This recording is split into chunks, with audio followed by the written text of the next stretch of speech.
welcome to Docs Eazy Tutorials. Today, let's go through the 7 default highlight cell rules in Excel's conditional formatting. Greater than.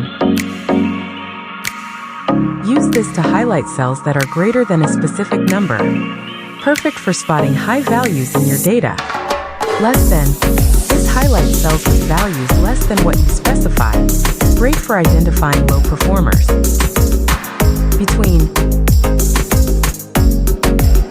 Highlight cells that fall between two numbers you choose. Ideal for narrowing down a specific range of values. Equal to. Highlight cells that match an exact value. Use it to pinpoint specific entries in your data.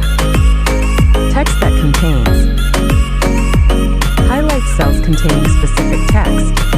Handy for tracking keywords or phrases in your data. A date occurring.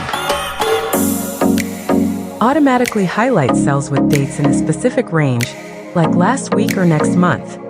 Useful for date-sensitive data. Duplicate values.